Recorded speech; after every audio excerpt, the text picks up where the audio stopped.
The warrior lost his arm during the attack but says he's fine. He tells the other survivors that it would be impossible to stop the aliens with humanity's current strength, but that they still had another option. One of the female warriors pulls out a purple stone and says that this is the time reversal stone, which humanity obtained after 20 years of conflict. Whoever uses the power of this stone can return to the past only once, but it can transport only one person. And without even thinking twice, the group says that the only person among them who can do this is Lee Do-hyuk. They smile and say that geniuses like him aren't born every day, which is why he is the only one they could trust for humanity's future. He accepts the mission and activates the power of the stone while saying that in the next life, he will save everyone with a smile on his face. The purple light emanated by the stone passes through the protagonist and then disappears. His body is left with a wound where the light passed through, and he falls into the arms of the warrior, who says he's already gone. The girl says she feels relieved, and Cadmus says that now the boy would have to face all that suffering alone and that their job was done there. But the warrior remembers there's still one little thing they forgot. The alien commander was still there, and at the very least,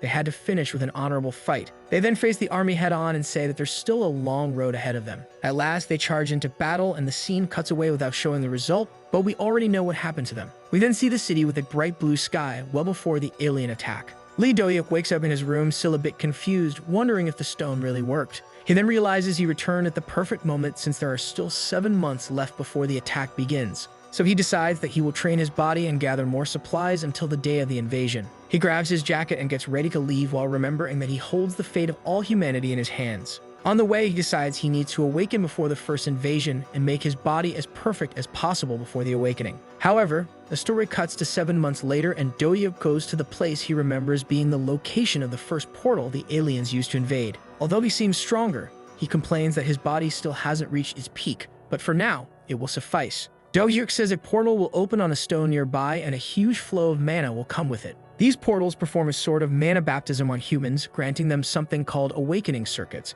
which allows them to conduct mana. The only problem is the aliens that come through the portal, and in Korea's case, it was invaded by creatures resembling giant ants and cockroaches. Do-hyuk remembers that in the future he came from, they were weak enemies, but in the present, even 6 well-trained hunters would struggle to defeat just one of them. But he believes that with the experience he's gathered, he should be able to beat them, so he gets ready for the portal to open. The protagonist starts counting the seconds and prepares to attack. However, despite all this preparation, nothing happens. He thinks that maybe he was a bit early and decides to wait a bit longer. But 10 hours pass and even starts getting dark, and the protagonist becomes furious and extremely confused by all of this. He even thinks he might have gotten the date wrong and considers coming back again the next day. Then a week passes with nothing happening as he returns there every day, and some people even say he looks like a lunatic doing that. To make things worse, a month goes by and the protagonist is still standing there on the spot waiting, with some tourists even mistaking him for a stone guardian. He continues like that for another half a year, with some reporters even mistaking him for a hermit, and his sister and mother see the report at home and can't make any sense of it.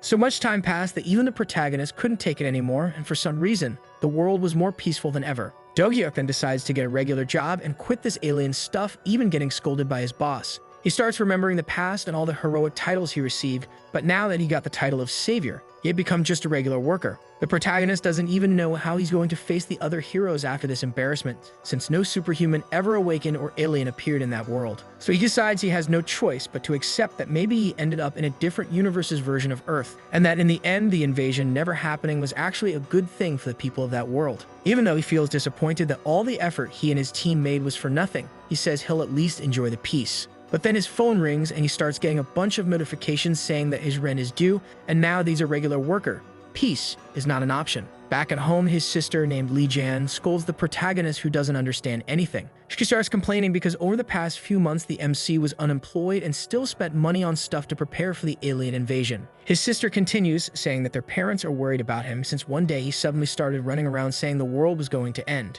The protagonist thinks about how he had no way of knowing that the world would actually be fine, so he prepared. We then see a flashback of Cabinet telling the protagonist what his plan was when he returned to the past. He told the boy to gather as much money and supplies as he could, and that it didn't matter spending money because no one would come to collect during the end of the world. But for better or worse, the world didn't end, so now he had to find a way to pay back the money he owed. His sister tells him to quit that construction gig he picked up and asks him to help with her live streams since she's a streamer, and says she can pay him. The protagonist teases the girl, but she says she at least needs someone to play multiplayer games with her. He even tries to refuse, saying he's never played any video games, but she says that since he's good at sports, he'll pick it up quickly, and he's the only one she can ask. The protagonist thinks about it but says it's not like streamers make that much money to begin with. But then his sister pulls out her phone and says that even though she's only been streaming for a few months, she makes 15 million won, which is about 60,000 Ries, and says she'll give her half. Hearing that, the protagonist agrees and starts playing a kind of VR game with his sister, becoming her servant and calling her master. They connect inside the game, and the narrator says this is a game where you farm enemies to gain resources. It's a Dark Souls-style combat game that's famous for crushing newbies, and the two of them enter with his sister even having a custom avatar. They enter a mansion in the game, and the chat keeps teasing his sister for being scared. But the protagonist thinks that house actually looked really good for taking a nap. They continue walking deeper into the mansion while the chat comments on what they're doing, until suddenly, a screen pops up in front of them explaining the game's story, which of course scares the MC's sister since she's a scaredy cat. The protagonist gets impatient with the screen and dismisses it, skipping the tutorial in the process, which annoys his sister since it's a difficult game. He apologizes, saying he just clicked everything that popped up in front of him without thinking. His sister complains, saying she shouldn't have trusted a newbie, but the chat keeps teasing her, saying she was also a newbie in that game. She then starts asking the chat for tips, and she even gets some useful advice, but the most important one is never choose the reality mode. And when the scene cuts to the protagonist, he had just chosen exactly that mode. Of course, this makes his sister even angrier, and the MC says he was just trying to open the doorknob and accidentally clicked it. She starts to panic because she had received a donation to beat the game on her first run, but now she wouldn't be able to. But the chat supports her and starts donating to give her more challenges, which motivates both siblings to beat the game on the first try. The chat keeps teasing them for doing everything for money and for making serious faces like JoJo characters. They then enter the house, and the first thing that happens is someone falling from the ceiling and scaring both of them, and the chat tells them to check if the body has any items. They find a pistol and an axe and decide to continue through the mansion, until suddenly, a monster jumps toward them, and the chat says that this creature is famous for ending newbies' runs. But then the protagonist shows that he was once a warrior in the future and stops the enemy's attack with just one hand, leaving the chat stunned. He manages to hit one of the creature's limbs with the axe and uses it to strike the monster, defeating it in a single hit. Then more of them appear and charge at the protagonist, who begins to defeat them all easily using his axe. After defeating them all and leaving the chat completely confused, the protagonist asks if his sister is okay. But since his face was dirty with the remains of the enemy, it scared the girl, and on reflex, she attacked him. She accidentally ends up defeating her brother, which causes them to fail the mission, and the chat starts laughing at the siblings' failure, which at least brought her a few donations. Somewhere in the real world, a boy known for mastering difficult games named Blackirk hears the news that the protagonist defeated a strong monster. The boy says not even he could do that in reality mode and starts researching more about the protagonist. Back to the siblings, they respawn at the mansion entrance, and the girl apologizes for making that mistake. The MC is in serious mode and says it was his fault because he should have thought twice before giving a pistol to an idiot like her. Then he says that from now on, she just has to follow him if they want to complete the mission, and the girl doubts him, saying he's screwed without her help. But the scene cuts, and we see the MC running with her in his arms, slicing through all the enemies with one hand. The girl is shocked by her brother's power, and the chat keeps teasing her. The protagonist says that from now on, he'll handle the combat and everything else, and that she just needs to stay there cheering for him and not get in the way, which makes the girl annoyed. Despite his sister's complaints, he goes further into the house until he encounters a miniboss. Jen gets scared and pushes the MC toward the monster, which makes him angry, and he nearly gets hit and defeated, but manages to escape. The protagonist then continues fighting the monster, but he doesn't seem to have any difficulty. He even says that compared to the monsters he faced in the future, this one isn't anything special. Still, the enemy is very tough. The protagonist's blade can't pierce its defense, and it even tries to grab him with its giant hand. But realizing this, the protagonist decides to use his foot to force the blade into the giant. In the end, he manages to defeat the giant, leaving it unconscious on the ground after the attack. This leaves both the chat and his sister completely shocked by the protagonist's strength. He says that actually it was all very easy, and the chat doubts he's a newbie, asking him to show his status screen. The protagonist shows the screen, and everyone is surprised that despite the little time he's played, he has a status level of 134, which is higher than that of professional athletes. Moreover, his stats come close to the maximum limit a human can reach and are nearly a world record. The MC realizes that his training for the end of the world finally paid off for something, but that's when everyone is interrupted by a donation from Blackirk, which surprises everyone since the boy was the first player to discover a secret route in the game. The chat explains that in the normal story route of the game, that miniboss the MC defeated is supposed to be very difficult, so players would lose and be captured by him. But Blackirk was the first player to manage to defeat the boss after 7 attempts, and with that, he unlocked a secret storyline route. The protagonist hears this and mocks the boy, saying that if it took him that long to win, then he's probably not that good at the game. Hearing this, the boy gets angry, but says that even as a newbie, Do-Yip managed to beat the boss, so he sends him a challenge. The sister asks what the challenge is, and Blackirk offers 1,000,000 won for the protagonist to solo the entire game using only the axe. The chat doubts his ability since the game has many difficult bosses, and that would be nearly impossible. The boy realizes he may have gone too far and even tries to offer a challenge using some better weapons. But the MC, being impulsive as always, starts clicking around in the menus and accidentally accepts the axe challenge.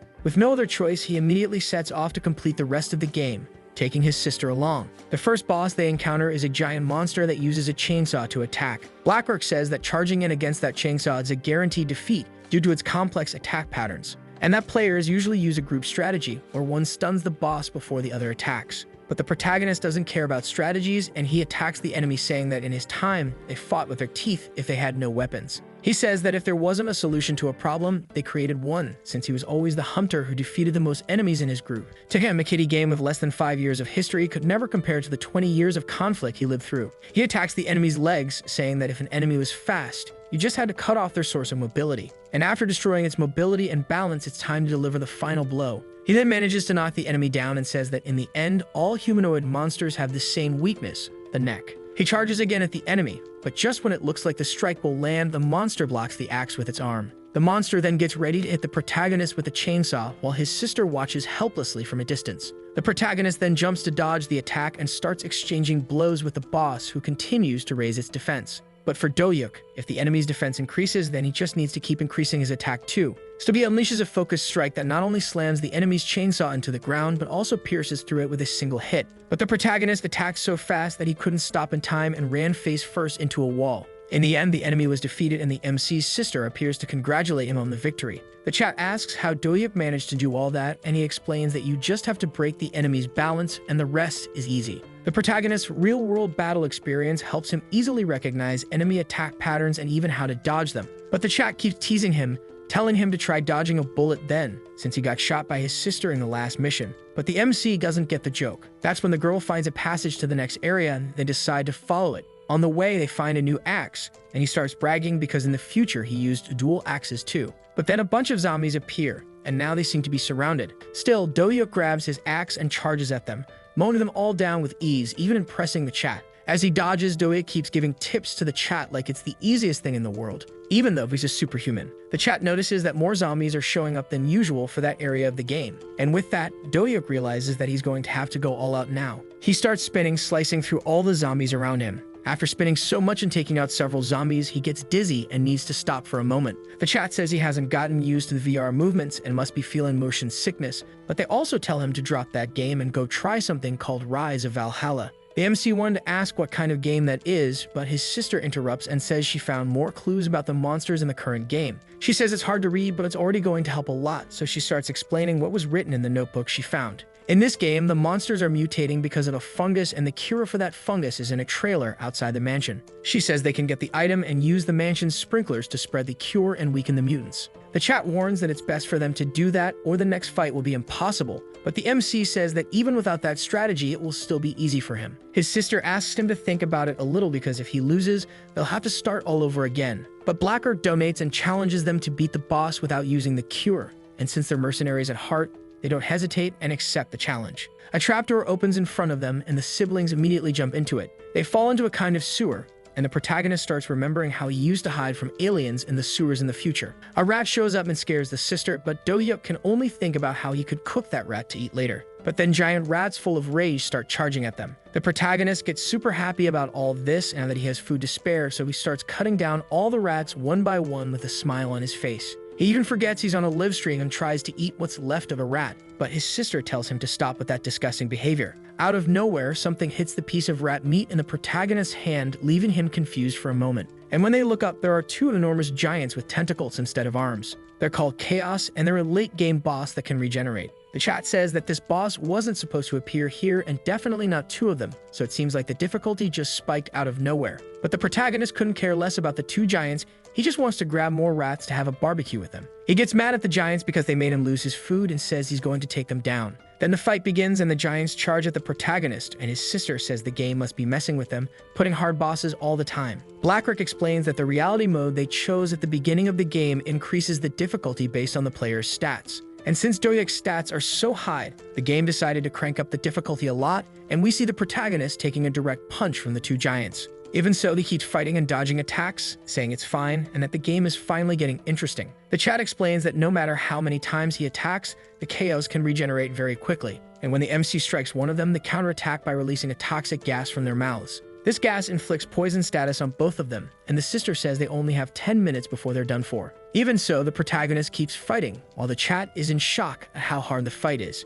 Do-hyuk says it doesn't matter if they keep regenerating. All he needs to do is keep attacking until they can't heal anymore. Even after getting hit in the head, the giants keep moving like nothing happened, and one of them starts heading toward the protagonist's sister. That's when someone in the chat decides to explain that they will keep regenerating until their core is destroyed, and that gives the protagonist an idea. He dodges an attack and delivers a powerful kick to one of their faces, knocking the giant backward. Then he climbs onto the creature's chest and pulls out both of his axes, saying that if the target is the heart, then that's the only place he'll attack from now on. While he's searching for the heart, the other giant jumps in to try and attack him from behind. And it looks like he took a direct hit from the giant's claws, and his sister gets worried that he's done for this time. But when the scene cuts, we see that the protagonist dodged and the giant actually hit its claws into the chest of its own partner. After being baited into the attack and defeating his own ally, the remaining giant gets furious at the MC and charges at him. But this time, Do-hyuk is ready and slashes the giant from top to bottom with his axe. He hits the creature's heart and brings it crashing down to the ground, already defeated. After that fight, the chat goes wild, with some even saying they want to be like him and dual-wield axes too. They get a notification that they've completed the mission, and his sister, who's no fool, asks if no one in the chat wants to donate after witnessing that legendary battle. The chat donates and she thanks them, saying she'll use the money to buy food for her brother, while the protagonist can't even believe they made so much cash. His sister then asks what they're going to do now that the mission is complete, and if he wants to keep playing. But the protagonist says they've already been playing for 8 hours and he's starting to lose focus, plus the dizziness from it being his first time in VR. The chat says that's enough for today, and the MC says goodbye, saying that next time he'll go even further, and finally his sister ends the stream. They log off the game, and Blacker wonders who the protagonist is and what he could do with that level of strength in other games. The boy says that no matter what game it is, that guy would be a massive hit, and that's why he has to bring Do-hyuk over to his side no matter what. The scene then cuts to nighttime at the protagonist's house. His sister asks how he managed to do all that in the game. She starts playing around with a frying pan and almost hits him,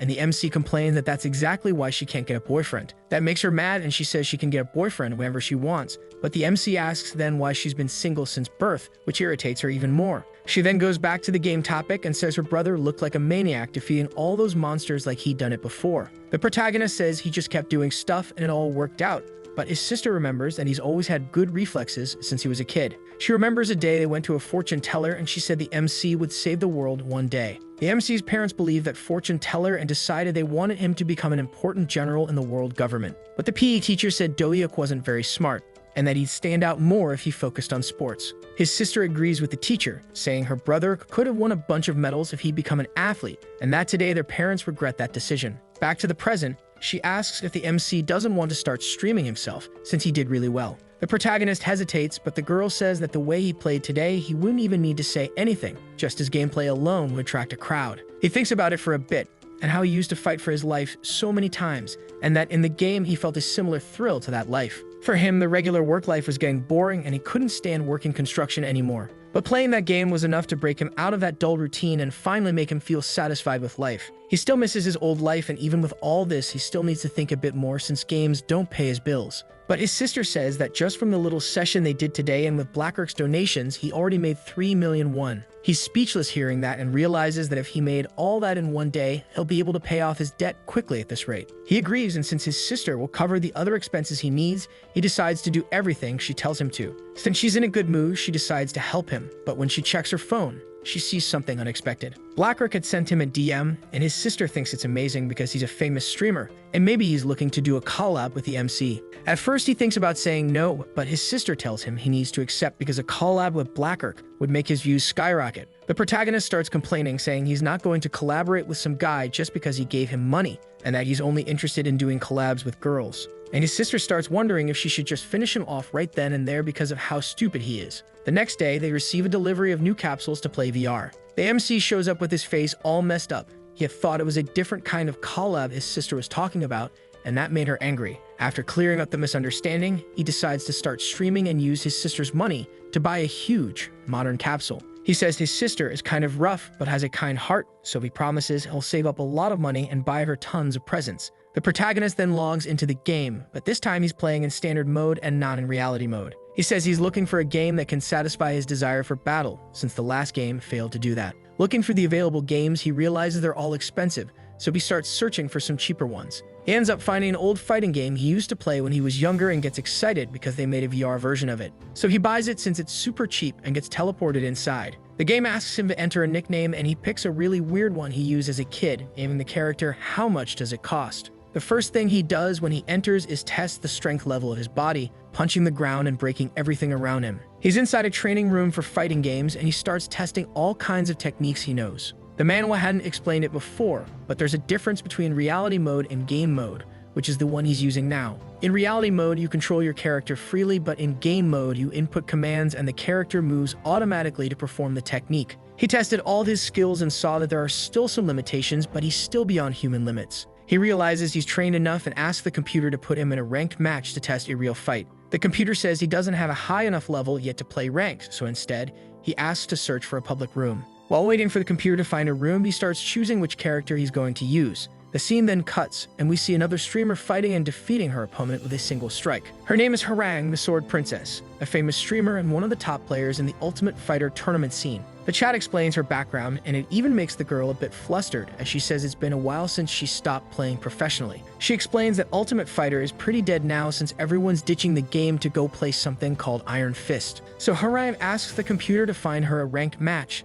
since it's been a while since she logged into Ultimate Fighter. The computer finds a few matches, but they're all going to take a while to start. To avoid killing the stream's momentum, she decides to join a public room since it's hard to find ranked ones. The chat donates asking her to win 5 matches in a row, and she jokes telling her to go easy on the people. But the chat replies that since the game's popularity is dropping, public rooms are now filled with insanely strong veterans. These players use them to mess around with newbies, and even Hwarang herself once got destroyed by one of them. Hearing that, the girl gets annoyed and says that was only because she wasn't using her main. She then switches to her alternate outfit and says now they're going to see how strong she really is. The computer creates a room named Only Beginners to attract weak players for her. She then appears in the middle of a volcano, which the chat says is a classic stage from the game. Her opponent is ranked Platinum and is using a character named Hoken, known for being easy to use and dealing high damage, which is why it's one of the most popular in the game. The fight begins and he charges in with a direct punch covered in dark flames. Hwarang says that's the best strategy against a mage-type character like hers, stay as close as possible.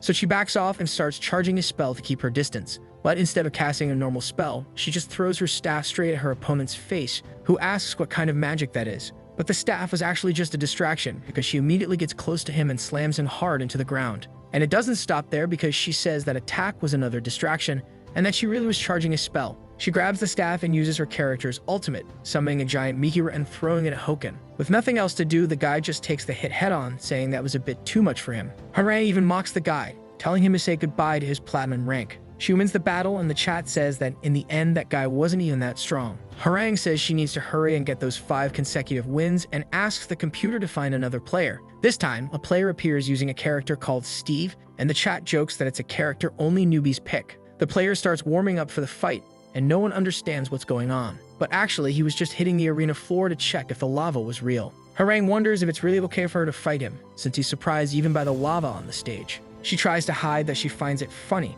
but decides to just start the fight and get it over with. The countdown begins while the chat tells her to go easy on him. When the fight starts, the protagonist charges straight at her with a boost. At first, Hwarang easily dodges his attack, saying it's nothing compared to Hoken's speed. But that was just a distraction because the protagonist manages to get close to her and lands several punches in a row without giving her time to react. And in the end, he defeats her with a perfect, without even realizing the match was already over. The chat is shocked that a newbie beat a veteran with a perfect, but the protagonist just says he was feeling really good. Round 2 is about to start, and she reappears in the arena, saying it's not over yet. The chat, as always, teases her, but Hwarang says she only lost because she let her guard down. Hwarang then says he must be a veteran pretending to be a newbie, and the chat agrees he must be acting really well. The girl then says this time's for real and switches to her main, the character that made her known as the Sword Princess in her pro days. She argues a bit with the chat who say she's pulling out her main after taking a perfect, but she says now she's going to win fair and square. The girl draws her sword and says she's going to fight seriously now, so they better start offering condolences to the protagonist because he's going to need them.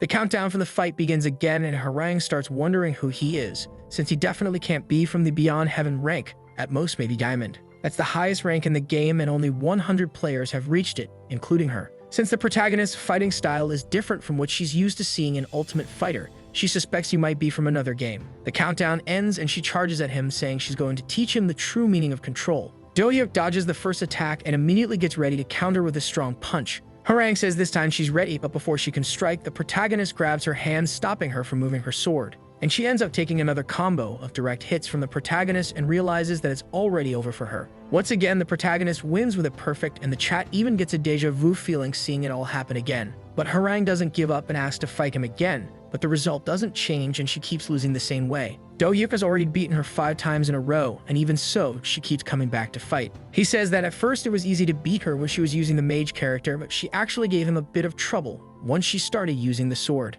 The MC chose game mode instead of reality mode, so he could test out the specials in the game, but since he skipped the tutorial, he didn't see how to use those attacks. He wanted to feel what it was like to have his powers back and says that next time he won't skip the game tutorials anymore. Hwarang finally responds and he says she played really well last time, asking what her tier is. She gets extremely irritated by that question and starts yelling at him, but no sound comes out, so he thinks she might have muted the game to focus better. But then he starts receiving a bunch of rematch requests from her all at once. The protagonist ignores all of them and says he needs to log off to research how to use the specials in that game. Hwarang tries to talk to him, but since the protagonist can only read her lips, he thinks she's asking for his in-game name. But the problem is that the protagonist's nickname is "How much does it cost?" And when he tells her that, the girl gets confused and even more pissed off. She finally unmutes to talk to him, but it's too late because he's already logged off, so she stands there swearing she'll get revenge on him. The chat reminds her that there's a default game feature that mutes the mic for newbies, so he didn't hear a single word from her during the entire fight. She says it's impossible that he's a newbie because during the fights he dodged her special technique, and not just anyone can do that without knowing the move. So she suspects he must be a retired pro who was looking for her or a legendary player from the golden age of the game. The chat asks if he's not the legendary player Anatole, who was known as the best among the pros of the golden era. But Hwarang says it can't be him because Anatole strictly follows attack patterns and the protagonist didn't follow any pattern, he just reacted to her attacks. The manhwa goes back a bit to show what she was saying while the protagonist couldn't hear her voice. She says it's impossible he doesn't know her because no one else on that server plays as Hwarang except her. But since the protagonist can't hear her, he just ignores it. Back to the present, she says she's going to find out who he is and make him quit the game forever, and the chat teases her saying she's salty about the loss. A few hours later, Do-hyuk logs back into the game and asks the computer to show his match history. The protagonist has already won 14 times and hasn't lost once, and says that except for the first fight with Hwarang, all the others were pretty weak and made basic mistakes. He managed to reach diamond rank, so he only needs 2 more to reach the top rank, where he hopes to find stronger opponents since the game is full of scrubs. But just in case he doesn't find anyone, he decides to add at least one person he's already beaten, and he chooses Hwarang. He sends the friend request and waits for her to accept,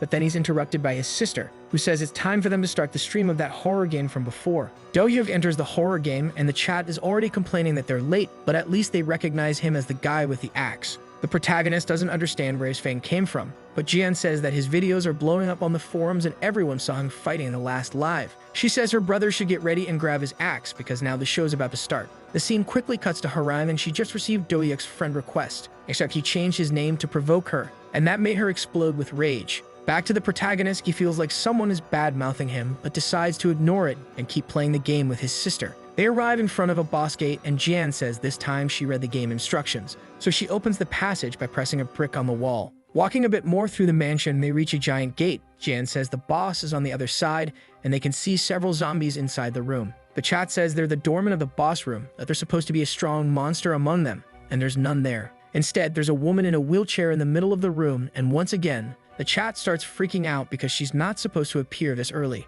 Jian calls her Chloe and says she's the mother of all those enemies. Do-hyuk says that based on her reaction, she must be the first person who got infected and turned into a zombie. He realizes she can control the zombies, and that reminds him of an old enemy he faced in the real world. The protagonist remembers that when the alien invasion started, China split into 6 different countries, and in one of them there was a guy who acted like a king. This guy could grant abilities to others as if it were an infection and made those people follow his orders. He used that ability to fight against Chen Tao, who was the strongest hunter in China. But he got completely soloed by Chen Tao, and that made the rest of the world realize that hunters who had transcended were immune to poison and toxins. Back in the present, Do-hyuk gets nostalgic and asks if that really is the leader of the zombies. The chat says that, according to the game's story, that woman was the protagonist's wife, or rather, his ex-wife. Jian explains that if you take too long to finish the game, the wife is taken over by the infection, which causes her to age. But she also says they were fast and she wasn't supposed to turn into a zombie this quickly. The chat reminds them that last time they played, it didn't spread the cure in the zombies,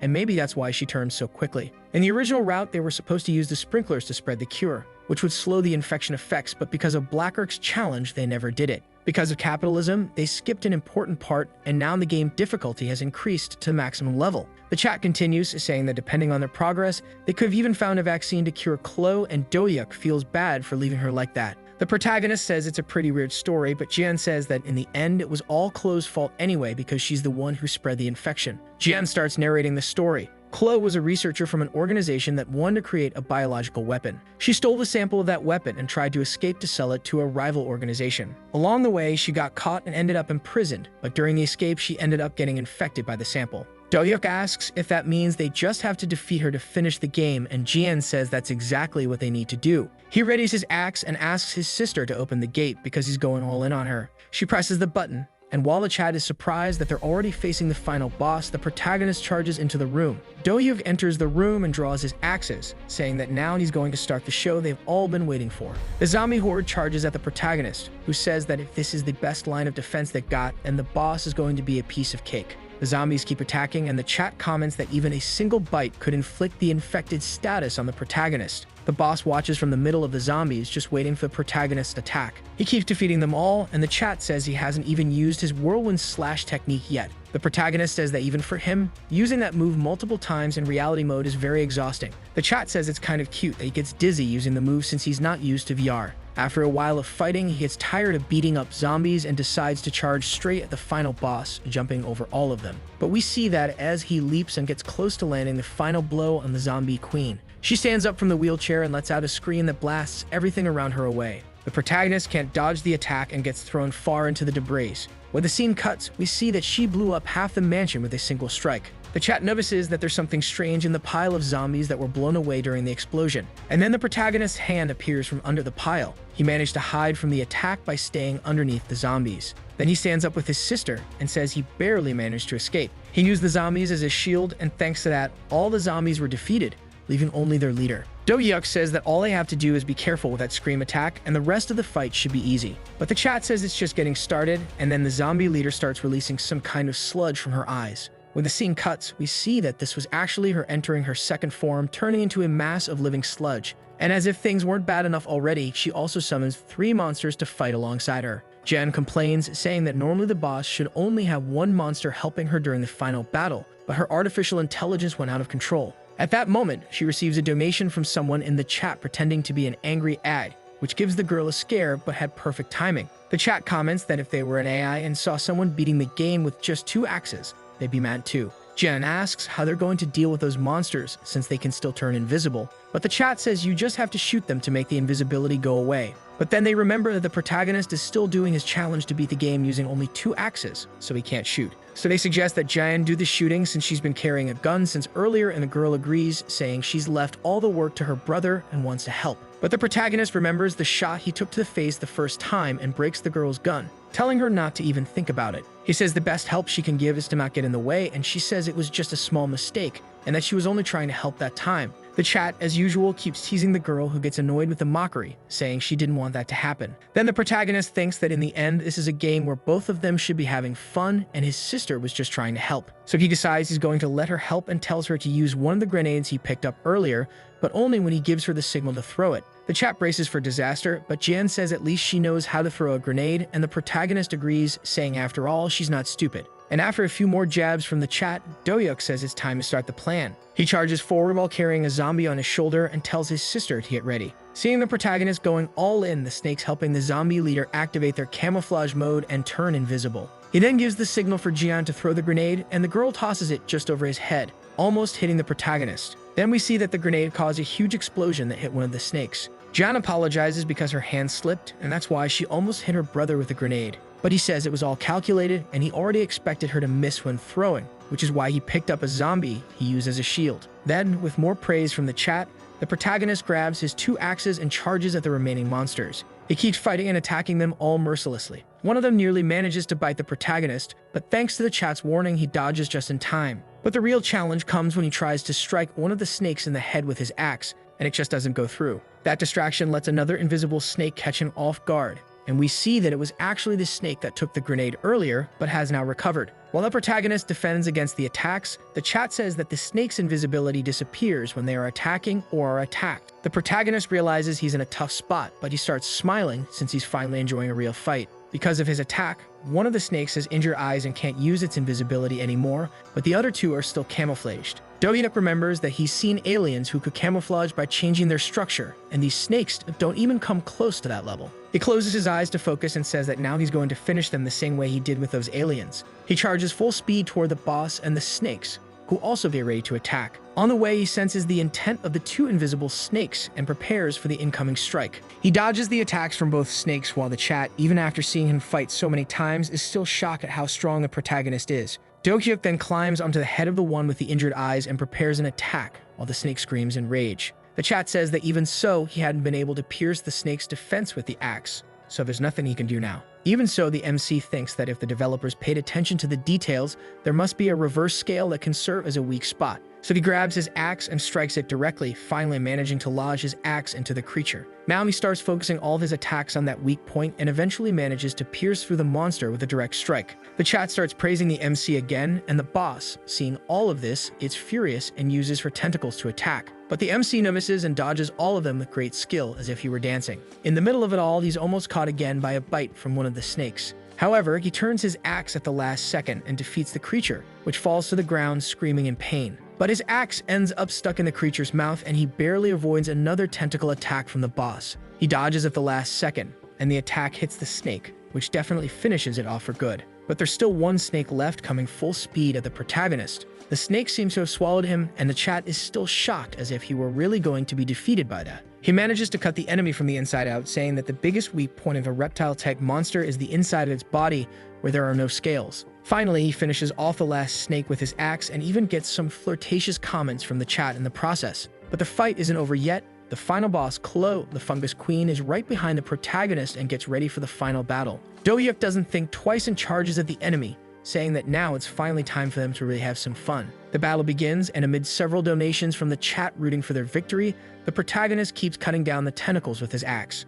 The fight ends, Jin appears and celebrates because they finally beat the game. She thanks everyone who followed along, but the protagonist seems uneasy. He didn't even realize the fight was over and thinks about how everything ended so quickly, just as it was starting to get interesting, and that the fighting game was more fun. For him, fighting against Harang and her unique attack patterns was much better than this fight that he barely noticed. He says that compared to her, the monster's patterns in this game are way too predictable, and that this was way too easy. Out of nowhere, they get a donation from Blackirk, but this time praising the protagonist, who thanks the guy and says he's happy for not screwing up the mission. The chat starts complaining about Blackirk because he's been posting Do-hyuk's stream videos on his own YouTube channel. Jan explains that since Do-hyuk doesn't have a channel, they told Blackirk to post the videos on his since it's big and would attract attention. Blackirk says goodbye and says he's looking forward to the next collab between the two. Jan realizes she forgot to tell the chat that they were doing a collab with Blackirk, and that next time Do-hyuk will be playing with him. The chat is surprised, and Do-hyuk says that this time Jan won't be participating because the next live won't be on her channel,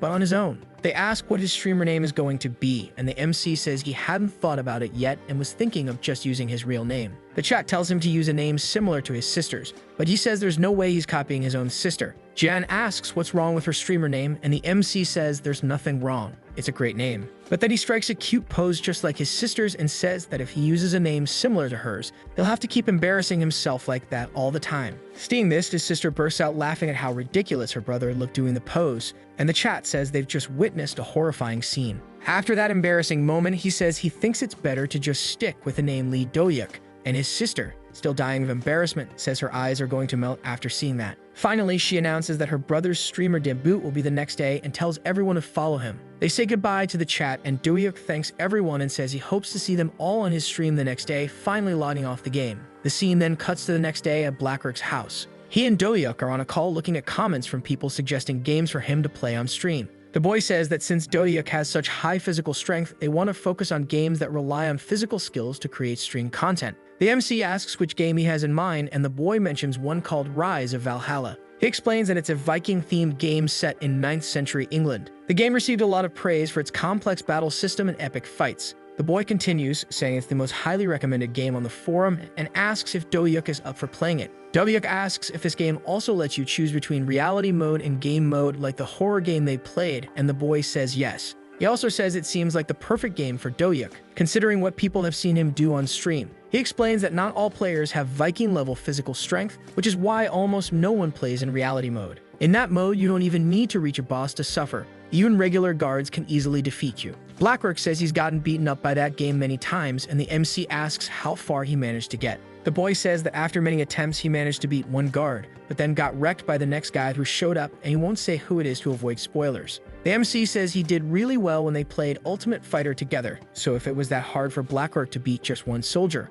imagine how hard it must be for regular players. Blackwork gets embarrassed hearing that and says he got completely destroyed by that guard earlier. The boy shares that before they started talking about the streams, they were playing Ultimate Fighter together. He just wanted to play one last match with the protagonist before quitting the game forever. His plan was to win once and then brag forever about having beaten the protagonist. But, as expected, he got completely destroyed. A perfect loss. After that, he realized the protagonist might actually have a shot at finishing the Valhalla game that he couldn't. The boy says that only a few chosen players have made it to the end of the game, and even they needed a ton of tries to succeed. And he says he's sure the protagonist can beat the challenge without having to restart even once. The protagonist then says okay, and that to live up to all that confidence, he'll have to work even harder. He then gets into the game capsule and contacts his sister. He says he's counting on her to be the mod for the stream that day, and the girl gives him a thumbs up. Then the protagonist logs into Ultimate Fighter once more, and the chat immediately welcomes him, asking if he's going to play Diablo. He says they're not playing Diablo, but that he'll reveal what game it is later. The MC asks if they have any questions for him,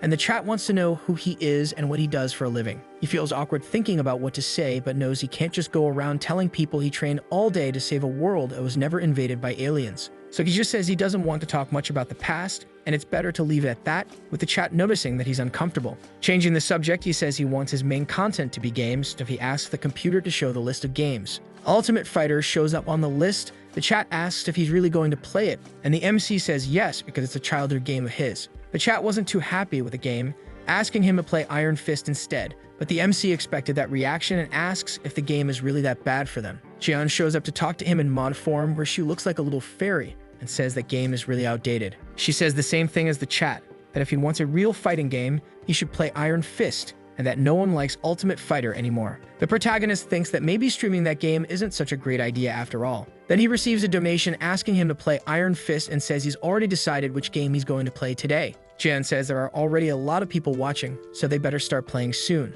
The protagonist then starts the game, and the one he chose is Rise of Valhalla. After diving into the game, the protagonist appears wearing an awesome Viking outfit. The MC is surprised by the game's look, which is all black and white and very dark. Jian shows up reminding him to choose the game mode, reality or game mode. Do-hyuk says he's going to pick reality mode, and the chat is surprised that he's playing for the first time and already going straight into that mode. The chat comments that Vikings usually use 2 axes, which would be perfect for the Prodac, who then realizes he's already equipped with 2 axes. Before starting, the MC says they still have a new guest, and then a beam of light appears. We then see it's Blackwork, who's here for the collab and is also wearing Viking gear from the game. The chat starts complaining, calling him a mosquito that came to steal the Prodac's views, but the boy replies jokingly and takes it in stride. The MC says the collab is going to be like he explained earlier. Blackwork helps with the stream, and the MC lets him upload the videos on YouTube. Blackwork came in with a rate of 2,000 viewers and says he's more like a bee than a mosquito. Jan is happy because they passed 5,000 viewers.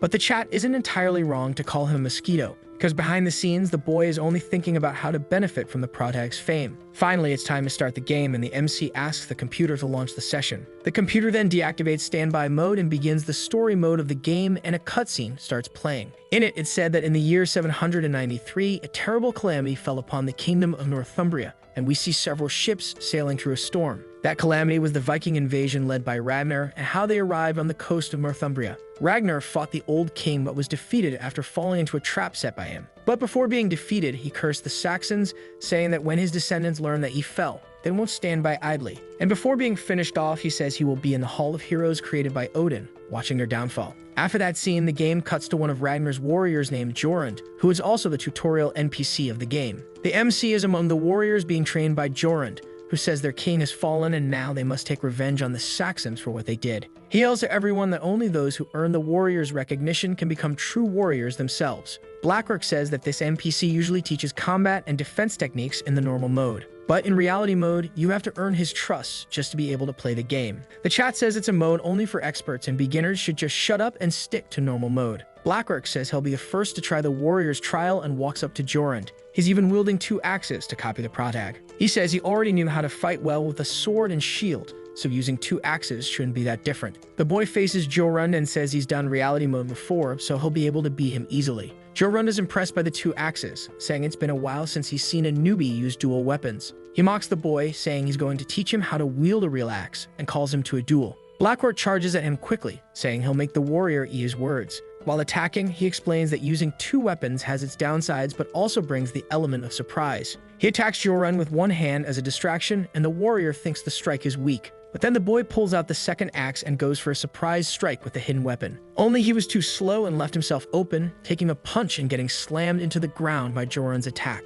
He tries to get up while the chat asks why he tried using 2 weapons when he doesn't even know how to use them properly. Jorund humiliates the boy, saying he's pathetic and should go back to the kitchen where he belongs. The warrior ignores the boy and calls for the next participant while the chat keeps mocking him. The MC goes to check and Blackwork is okay, and the boy asks if he was really that bad at fighting with 2 axes. Dogyuk says it's not even that he was bad, it's more like he didn't do anything at all. Hearing that makes the boy even sadder, and the chat calls him trash. The MC tries to continue by saying he just stood there getting beat up, but Blackwork cuts him off saying he already got the point. Dogyuk explains that using 2 axes might look cool, but they require a lot of skill from the user. And he even tells the boy to go watch his horror game gameplay to understand how it's done. Blackwork gets even more embarrassed because he says he watched it several times to learn and still couldn't manage. The protagonist feels very proud to hear that even while the chat keeps roasting the boy in every way imaginable. But then he gets another donation asking him to go fight Jorund already and show how it's done. Blackwork decides to stay out of it to avoid getting beat up again, and the MC says this will be his first mission in the game. He starts receiving a bunch of donations and realizes Jorund must be really tough, with Blackwork saying the guy used to be a berserker. The boy says he was strong even for mid-game bosses, and meanwhile, the warrior is shown beating up background characters. Jorund starts getting bored with the extras and tells the next participant to step forward already. After receiving a donation from his sister, the MC says just winning would be too easy, so he has a better idea. He looks Jorund in the eye and says that if he can win in less than 10 seconds, then the mission will be complete. With that declaration, he gets a flood of donations urging him to win in under 10 seconds, and some also roast Blackwork just for fun. The boy tries to defend himself, saying that if he had his sword and shield, Jorund wouldn't have lasted even 3 seconds. While the boy argues with the chat, the MC talks to Jorund, and the warrior asks if he's going to use 2 axes too. But before he can answer, the warrior tells him to come at him and prove whether he's worthy of using 2 axes. The fight begins, and the MC throws one of his axes at the warrior. He uses that to close the distance quickly and go in for a close-range attack. The attacks continue, and Jorund says that finally a worthy opponent has arrived. Dogyuk realizes this guy is pretty strong for having blocked his attack. He thinks that maybe the game is collecting their combat data to make the game harder. While staring down the warrior, Dogyuk thinks about how there must be even stronger warriors in this game, but even they can't compare to his real-life experience. But he says that before thinking about the rest of the game, he needs to deal with Jorund first, so he starts preparing for the fight. The warrior senses the MC's determination and also gets his axe ready. He charges in to see if the MC's fighting spirit is as strong as his skills. They trade several blows, and it looks like the MC is finally at a disadvantage against Jorund. But he recovers and uses a kick to break the enemy's combo. He takes advantage of the openings to stop the enemy's weapon too, and finally uses the Viking's own attack to vault over him, ending the fight with a powerful kick right to the face, which seems to knock him back. But before falling, Jorund shows his strength and grabs the MC by the pants, calling him a brat and preparing his next strike. But the MC uses his arm to deflect the attack and lands a solid kick to the back of the warrior's head. Jorund doesn't give up and tries to strike again, but is stopped by the protagonist's axe, which lands near his neck as he declares the fight is over. The mission is complete, and we see Blackwork speechless at the protag's strength. Dohyuk receives several donations for having won in under 10 seconds and thanks everyone for their support. Jorund congratulates the MC and says it felt like he was seeing the son of Odin standing right in front of him. Blackwork says this is the greatest honor a Viking can receive, to be called a son of Odin. Jorund asks the MC's name, and the boy replies that his name in the game is Gunnar, and the warrior says it's a beautiful name, recognizing the MC as a warrior. After that, the protagonist receives a few notifications, saying that his next mission is to gain the recognition of 4 more warriors. Everyone in the chat is impressed with the quest he received because Jorund doesn't usually give that kind of quest to just anyone. Blackwork says that it was a side quest called Son of Odin Quest, and if you receive the recognition of 5 warriors, you earn that title of Son of Odin. He says it's a symbol of distinction and shows that you're a pro player. It wasn't the first time that quest had appeared, but it was the first time someone got it during a tutorial. Blackrock says that this was a new discovery for the game, since now they know that Jorun was one of the warriors and that you had to beat him in under 10 seconds to get the quest. The chat keeps teasing the boy, who replies by telling them to try using dual axes to see how hard it is. The protagonist tries to encourage him but ends up making him feel worse by accident, saying that he doesn't have talent. Then he tries to fix it, but the boy was already pretty pissed off at that point. He gets tired of being insulted by the chat and decides that now he'll face Jorun with the sword he's used to. The protagonist tries to support the boy, and even some people in the chat start donating to encourage him, saying he really is a good player, it's just that the MC is on another level. Now motivated, Blackrock grabs his sword and shield and says he's going to prove he's not that far from Doyek's level. Jorun then taunts the boy and tells him to come at him while grabbing his two-handed axe. The boy runs at him, yelling that he'll make him swallow those taunts, just like the protagonist had said before. Blackrock attacks, and Jorun says that if he wants to do any damage, he'll need to put more power into his blows. So the boy keeps striking with his shield, and seeing that, Jorun says that's the spirit he was waiting for. The warrior kicks the boy and says now it's getting interesting. They keep trading blows between Jorun's axe and the boy's shield, and in the middle of the clash, Blackrock manages to cut part of the warrior's face. But Jorun strikes back with a punch right in his face, saying it's not over yet. Even so, the boy doesn't give up and charges with everything while yelling that he's Blackrock of Valhalla. Meanwhile, Doyuk just watches and says the boy is really good with the sword, and that he fights more naturally like this than with the axes. But even with the boy's efforts, the fight ends with him taking a blow and falling to the ground, with Jorun saying that was as far as he would go. Even so, the warrior still recognizes Blackrock as a warrior, saying that with a sword he at least proved himself useful. Jorun says that's all for today and dismisses everyone, while the MC congratulates Blackrock for the fight. The warrior then looks at the two and asks if they're confident in their hunting skills. The MC realizes it's a side quest, and Blackrock, even feeling a bit awkward, still says they're confident. He tells the two to join the hunting team to gather food, and they accept the mission. The scene cuts to nighttime, and the two are near the end of the hunt and manage to catch a rabbit. Blackrock asks if the MC has never hunted with a bow before, since he was quiet the whole mission. Even though he's shot magic arrows once in the real world, he says he's never really shot before, only with toy arrows. Blackrock asks him to try and shoot a few arrows in a tree, and the MC agrees. Then he grabs the bow, gets ready to shoot, and ends up missing the tree, leaving the chat surprised that there's finally something the MC doesn't know how to do. Even though the MC says he can get used to it if he practices a few more times, Blackrock gets all smug and says he can teach him if he wants. The boy starts saying he's the Robin Hood of Valhalla, but it's clear he's lying to show off. Soon they're interrupted by a deer passing by, and they decide to try and hit it with their arrows. Blackrock jumps in front to shoot, saying he's going to show all his years of practice with bows in medieval games. He then shoots and misses, hitting the tree and scaring the deer. The boy tries to shoot again, but the MC tells him to step aside and shows that he doesn't need a bow, throwing his axe in the direction of the deer. Of course, he hits the target, which leaves Blackrock completely stunned. After grabbing the deer, they complete the hunt and a new quest appears. They receive a notification that a Saxon invasion is happening, and at the top of the mountain we see an army watching a village and commenting about the enemies. One of them tells another soldier named Gareth to go call the commander. The scene then cuts, and we see a Saxon army coming to attack the Vikings, and they are led by their leader named Carol. Back to the protagonist, the message tells them to return to camp to prepare for the raid, and a donation says they'll give money for each soldier the MC defeats.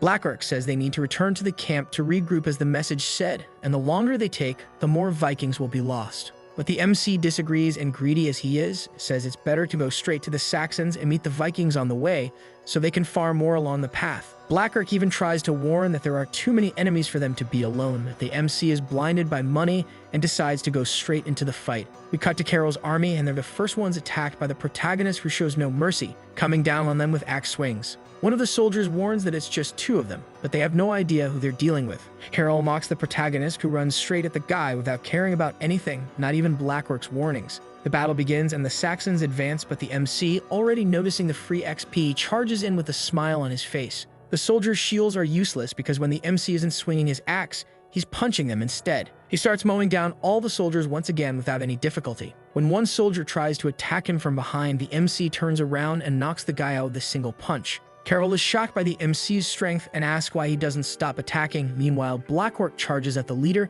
and says he'll use him to prove his worth. The MC has already defeated 6 soldiers without even breaking a sweat and wonders if Blackrock is doing okay in his fight. But of course the boy is getting wrecked by the leader and starts calling out to Blackrock for help. But the MC sees all this and thinks the kid's fine, so he goes back to defeating soldiers. While the chat continues doing what they've done most, mocking Blackrock, the MC says he'll reduce the number of soldiers in the meantime. And even when surprised by some warriors, he keeps defeating all of them, even getting white eyes like a beast in the heat of battle. The MC finally defeats most of the soldiers, and the remaining ones start trembling because they know what's coming. Doryuk finds it strange because it's the first time he's seen NPCs get scared in a game, and asks if they're going to try to flee from him. Hearing that, Carol, still fighting Blackwork, tells them to stop being cowards and get back to fighting. But the soldiers just drop their weapons on the ground, saying that at this rate they'll all die, and then they run away in fear of the protagonist. Seeing this, the MC activates his evil mode and says he can't let them run away like that, and gets his axes ready to throw at them. He throws an axe and takes out one of the soldiers, leaving the one next to him completely stunned.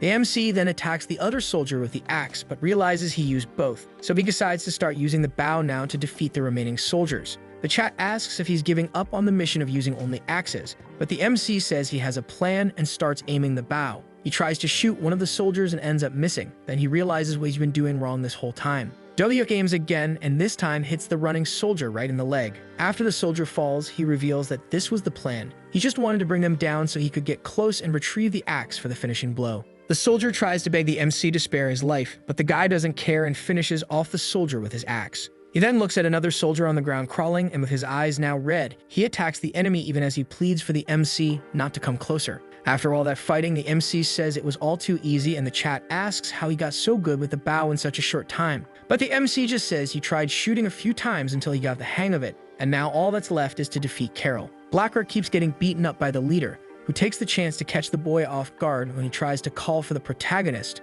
but the boy manages to roll away. The protagonist says that's not how you roll to dodge, and the boy starts desperately asking the MC for help, who seems to ignore all his pleas. That's when the boy's sword breaks in the middle of the fight, leaving him completely defenseless. But when Carol was about to land the final blow, the MC finally decides to do something and jumps in front to protect the boy. Carol looks at the protagonist angrily, but he doesn't even get the chance to do much, because with a single strike, the MC's axe finishes off the army leader. After another mission completed, the MC asks if Blackwork is okay. The boy asks why the MC didn't come help earlier, and he says he didn't help because he didn't want to steal the boy's victory and thought it would be rude to jump in the middle of the fight. The boy complains, saying he was clearly in trouble, and takes out all his frustration on the MC, saying he doesn't know how to recognize a problem even when it's right in front of him, and says that if the MC didn't want to help, he could have just said it straight, but he's interrupted by the Vikings who come looking for them. Joran comes running from the middle of them and pushes Blackwork aside because he's worried about the protagonist, asking if he got hurt. Blackwork, realizing who Joran's favorite is, says he's fine too,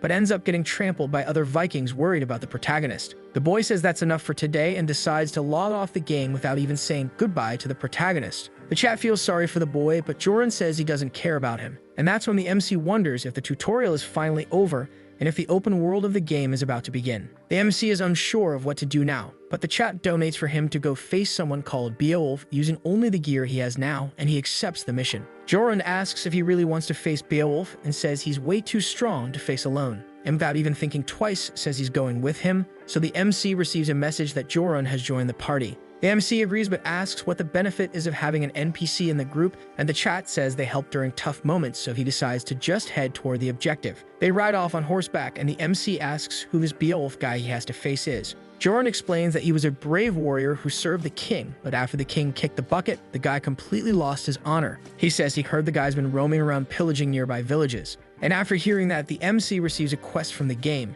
saying that Beowulf is one of the renowned warriors and the MC will need to earn his approval too. The two then arrive at Beowulf's hideout, but Joran says he has a long history with Beowulf, so he won't go in, but the MC can call him if needed. The MC then, without a second thought, charges into the fortress and realizes there are several guards he'll have to defeat to get inside. They try to stop him, but the MC charges forward on horseback, saying a true Viking doesn't need to rely on stealth attacks. He smashes through a gate, scaring all the guards inside, and finally enters the fortress. The guards try to defend themselves, but they're all shot down by the MC, who now knows how to use a bow. One of the guards hits the horse, forcing the MC to leap off and shoot at the guards. Amid a flurry of arrows coming from all directions, the MC lands in the middle of the fortress as the desperate guards shout for everyone to raise their shields. Seeing this, the MC says he'll stop using the bow, which he calls a coward's weapon, and then pulls out his two axes and says he's going to finish the mission using them. Now the real fight begins. The MC charges toward the center of the fortress and defeats several soldiers along the way. Even with their shields, they are no match for the power of the dual axes that Doryuk wields. One of the soldiers tries to surprise the protagonist, but he uses his own strength to grab the enemy and throw him away. The soldiers try to shoot arrows at him, but he uses the soldier he was carrying as a shield against the arrows. They panic and start firing everything they have at him, but the MC advances while throwing soldiers into the air. Eventually, he reaches the platoon leader and with incredible speed, he raises his axe to deliver the final blow. The soldier screams in desperation, but before the hit lands, another axe comes flying toward the protagonist, which he manages to deflect. And we see that the one who threw the axe was none other than the man the MC was looking for, Beowulf. The soldier feels relieved at the arrival of his boss, but Doyuk tells him to shut up with a finishing blow. Beowulf gets furious for losing one of his men, and the MC tells him to stop wasting time and start the fight already. The warrior then grabs his weapon and charges at the MC, saying he must be insane and that he's going to make him regret attacking him. But then the scene cuts to another game and we see a boy with 2 yellow gloves defeating his opponent. This is Anatole, the legendary player Harang mentioned last time. He's back to streaming after being away for a while because of a tournament.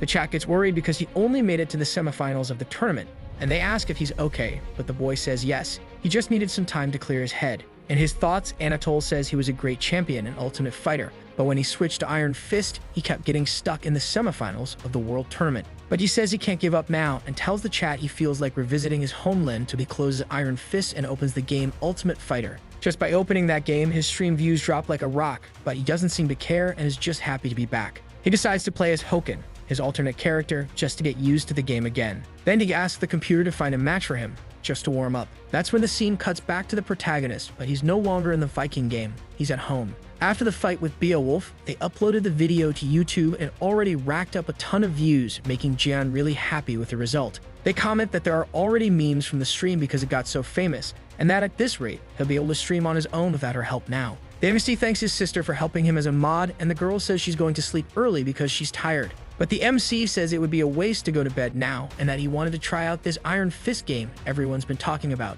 But on the way to his room, he changes his mind and decides to play Ultimate Fighter again because he's close to ranking up. Still, he finds it strange that Harang is always offline in the game. He thinks it might just be bad timing between them, or maybe she quit the game. Either way, he logs in and decides to think about it later. When he looks for a match, he ends up finding an opponent with 0 wins and 0 losses, and it also seems like an account that just recently returned to playing. He accepts the match, and we see that the account belongs to Anatole, who finds the protagonist's username strange, not to mention the fact that he has no losses. Seeing this, he figures it must be someone with a high rank, maybe an alternate account of someone he knows. The chat recognizes the MC and calls him the god of trolling, saying he showed up on Harang's stream. But when they mention that he completely wrecked her, that grabs Anatole's attention, and he wants to find out the MC's true identity. The boy accepts the invite and enters the match and immediately challenges the MC to attack. But the MC taunts him, telling him to go first so he can see what he's in for. Seeing this, Anatole says that if the MC is going to underestimate him, then he'll make him regret saying those words.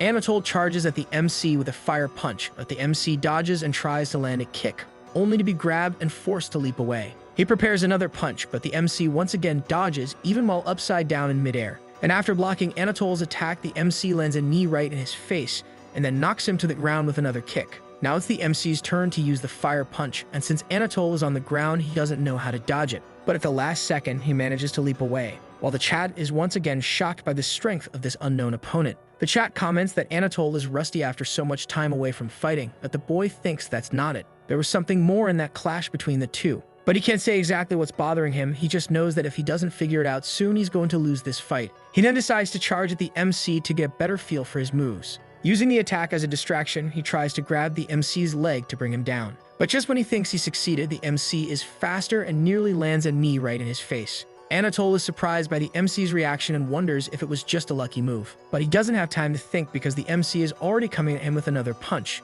Anatole does his best to try and block the attacks, but in the end, he takes a knee to the arm and another to the face, wondering if the MC is reading his movements. The boy keeps trying different attacks, trying to find a blind spot, but none of them seem to work and he keeps getting knocked back. The MC uses a technique called Iron Mountain, which is usually used as part of a combo after a setup move. But Anatole notices that he used the technique directly without any setup, and that requires a lot of skill, because the timing has to be very precise or it won't deal much damage. The MC keeps reacting to all of Anatole's moves and charges at the boy using another technique called Red Flame Stance. Anatole explains that this is a technique that prevents the opponent from escaping and is followed by an extremely powerful finisher, but it's not good to use at close range. Thinking it was a mistake by the MC, Anatole tries to take advantage of the opportunity, since the animation of the technique can't be cancelled once activated. He prepares to time it just right to dodge the move and readies himself to strike when the MC becomes unable to move. But just when he thought he had the fight in the bag, the MC changes the trajectory of the move at the last second and hits the boy with a direct blow.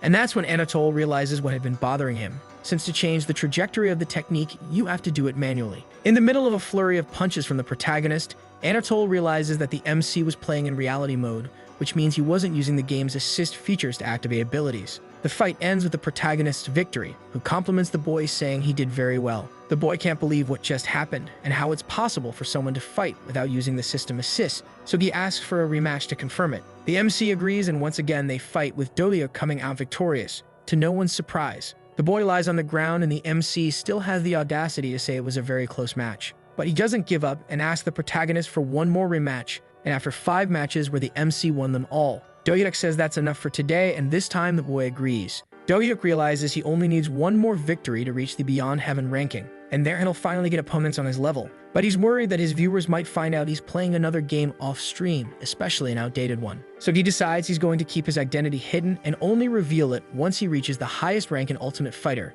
And now we understand why Harang thought he changed his name. He had actually activated a system to keep his account private. He could change his appearance, but decides to keep the one he has now and figures maybe it's a good time to try out Iron Fists since it's a more popular game. But before that, he decides to add Anatole and sends him a message of encouragement. Anatole's system notifies the man that he has a new message from someone saying he has talent and has sent a friend request to play again. People currently watching have surpassed 20,000 and are commenting that he has to accept the friend request, saying he really has talent. The man, laughing awkwardly, says he never thought you'd hear that, especially not in this game. Someone donates asking the man if he has any idea who it was, and the man says honestly he has no clue. Right after, he pulls up a screen showing the fight and tells them to do a review, pointing to the moment of the kick. People in the chat say it's really impressive that the opponent managed to land that kick without any assistance, that the other guy was really good. Still watching the fight, he thinks it's not just that. Every movement from that man seemed to be done without assistance, and that if the chat knew, they'd lose their minds. He thinks he believed he had already discovered everything there was to learn in this game, but it seems there's still more to master. Maybe that's why he's been having trouble with Iron Fist lately. Maybe the answers to his questions are there. The man then ends the stream and tells his chat that that's enough review of the fight for now. Smiling, he thinks there's no way he can take all that beating alone if he doesn't post that fight. Others will definitely end up finding him, so it's better to keep that a secret. He gets up and smiles while thinking he wants everyone to feel what he felt when he was defeated by him. A girl slams the table while we still see chat comments about the fight, and she yells that the opponent's nickname is stupid. Frustrated, she keeps saying that everyone is talking about him and that if it weren't for that, her brother would be story number 1. She says he's been so busy with Valhalla lately, but when he logs into the game again, she's going to wipe the floor with that punk's face. Turning back to the computer, she says she won't let his ranking fall, that she'll adjust the boards at least. Then she wonders if he's back already, since she only asked him to go to the convenience store. Meanwhile, we see him arriving at the convenience store, thinking it was a pain to be there buying things for her, and that he only went because he had the card. He bumps into a boy while thinking about taking the opportunity to buy a bunch of snacks. The person he bumps into falls to the ground, and we see a knife drop. The man kneels down and asks if the boy is okay and if he can get up. The boy, a nerdy-looking kid covered in bruises, says yes and apologizes. Suddenly, he seems to recognize the boy as Big Ear's Jiggle Min. The nerdy boy then asks how he knows his nickname and real name, and then asks who he is. He wonders if that really is Jiggle Min, the one who served under him before the regression. At the beginning of the apocalypse, they gathered those with weak abilities into an underdog group. Among them, he led the 13th Squad. The one who planned all the 13th Squad's operations was him, the great strategist. The captain starts complaining, asking who gave him alcohol again. The girl says their strategist needs a bit every now and then to keep the gears turning. He pushes the girl, saying the older ones always treat him like a cute little kid. The girl squishes his cheeks, saying he's really strong, such a feisty and cute one. Another person arrives and tells the two of them to knock it off and asks if it wouldn't make more sense if she considered him for a partnership. She grabs her giant hammer and tells him to get lost, and the other guy, scared, says he'll stop suggesting that. The man with purple hair walks away, thinking he got so scared of the woman just now that he almost had an accident right there while she asks where he went.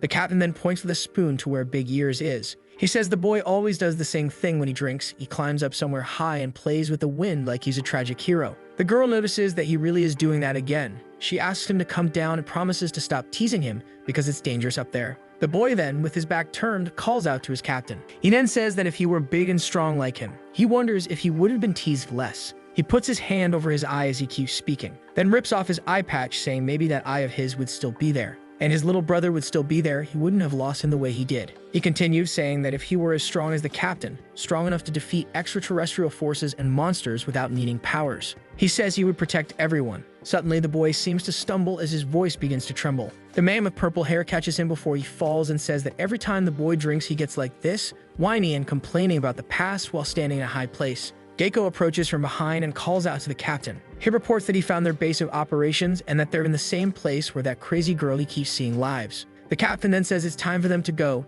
tells them to leave Big Ears with Hwada and wake up Old Man Mangte. Then, leaving with the group, the captain says to move out quickly and cleanly, and that breakfast has to be back at the base. A few hours later, back at the camp where they were expected, we see Big Ears shouting that it was a trap energy in his hands. A trap was set by the extraterrestrial beings to hunt down the human rebels, and a whole division of their soldiers and 2 warrior-type enemies were there. Gecko was executed right there in that battle. Salve was also lost during that mission. Neo went into berserk mode and is fighting alone against a warrior-class alien, nearly every limit. The captain and the old man were severely injured and unfortunately could no longer fight. Big Ears then says that, as vice captain of the 13th Squad, he gives the order for Hwada and Mangshi to escort the captain and the old man out of combat. The girl begins to panic and was about to say something, but Big Ears interrupts her by shouting her name. Clearly suffering as he channels power into his hands, he smiles at the girl. He goes on to say that the only thing that can buy them some time is his shield. He then tells her to follow the plan and protect the captain for him. Running back, she says he better not die in vain, because if he does, she'll come back and end him herself. The rule was clear in the 13th Squad. If all else fails, save the captain and be ready to fight another day. Right after, we see Big Ears conjuring his powerful shield as we hear the squad's vow confirmed. He says that one day they'll meet again and have a drink over each other's graves. We return to the convenience store with a man thinking that that was the last time he saw Big Ears and now seeing him in another timeline. He stands up in a defensive stance asking if he's part of Minsu's gang, remembering that was the guy who swore revenge against him. The man says he has no idea who Minsu is and that the boy's Namek says Jiggle Min, so that's how he knew his name and called him Big Ears without thinking. Embarrassed, he apologizes for calling him Big Ears and asks again if he's okay, since he fell hard earlier. Reaching toward the knife, the man says the boy dropped something. The boy quickly runs over and picks up the item, clearly trying to hide what he was buying. Nervously, he says he wasn't watching where he was going, apologizes, and runs off. Our guy sighs and says he's a different person now in a different timeline. This was a connection that wouldn't happen in this life. Suddenly, he notices something and turns in the direction the boy ran. In some alley, we hear someone scream in pain and then start cursing. Big Ears is struck in the face.